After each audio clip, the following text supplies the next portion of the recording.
देश की ताकत तीनों है महान, जवान किसान और जनता महान। दुष्कर्म केस में बड़ी लापरवाही, बिना गिरफ्तारी बिना वारंट पेश की अधूरी चार्जशीट, चंडीगढ़ पुलिस को कोर्ट की फटकार। पूरी खबर विस्तार से। गंभीर आरोप और शुरुआत से लापरवाही। चंडीगढ़ में नाबालिग से दुष्कर्म के एक संवेदनशील मामले में पुलिस की कार्यप्रणाली पर गंभीर सवाल खड़े हो गए हैं।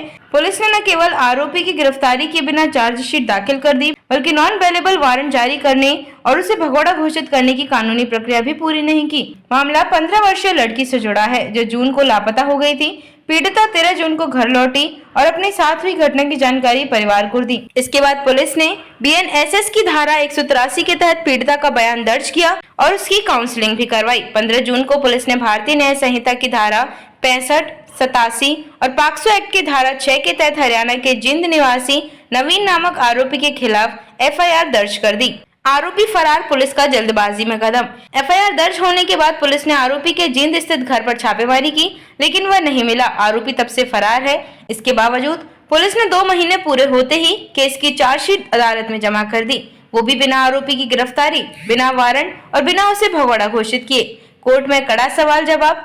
फास्ट ट्रैक कोर्ट की स्पेशल जज डॉक्टर यशिका ने जब यह देखा कि चार्जशीट अधूरी है और जरूरी कानूनी प्रक्रियाएं पूरी नहीं हुई हैं, तो उन्होंने नाराजगी जताई और जांच अधिकारी से सीधा सवाल किया, ऐसी क्या परिस्थिति थी कि आरोपी को गिरफ्तार किए बिना चार्जशीट पेश करनी पड़ी। जांच अधिकारी ने जवाब दिया कि बीएनएसएस की धारा 193 के तहत दुष्कर्म और पॉक्सो से जुड़े मामलों की फाइल 2 महीने से अधिक लंबित नहीं रखी जा सकती, इसलिए चार्जशीट डायरेक्टर प्रोसिक्यूशन की मंजूरी के बाद दाखिल की गई।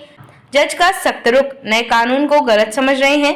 कोर्ट ने इस तर्क को खारिज करते हुए कहा कि पुलिस अधिकारी और उनके वरिष्ठ नए कानून की गलत व्याख्या कर रहे हैं। धारा 193 का मतलब यह नहीं है कि बिना जांच पूरी किए आधी अधूरी चार्जशीट अदालत में डाल दी जाए। जज ने स्पष्ट कहा कि दुष्कर्म जैसे गंभीर मामलों में आरोपी की गिरफ्तारी और कानूनी औपचारिकताओं का नजरअंदाज नहीं किया जा सकता। चार्जशीट नामंजूर करते हुए केस की फाइल वापस पुलिस को सौंप दी गई और जांच पूरी करने के निर्देश दिए गए। क्या है कानूनी प्रक्रिया? ऐसे मामलों में सामान्यतः आरोपी की गिरफ्तारी, नॉन बेलेबल वारंट जारी, आरोपी को भगोड़ा घोषित करने की प्रक्रिया, जांच पूरी होने के बाद ही चार्जशीट दाखिल करना जरूरी होता है, लेकिन इस केस में ये सभी कदम नदारद थे। निष्कर्ष, यह मामला न केवल एक गंभीर अपराध की जांच में लापरवाही को दिखाता है, बल्कि नए कानून की गलत व्याख्या और उसके चलते होने वाली न्यायिक परेशानियों को भी सामने लाता है। कोर्ट का सख्त रुख इस बात का संदेश है कि अधूरी जांच पर आधारित फाइलें स्वीकार नहीं की जाएंगी, चाहे कानूनी समय सीमा का हवाला ही क्यों न दिया जाए। देखते रहिए Shed Speak TV. Like, share और सब्सक्राइब करना ना भूलें।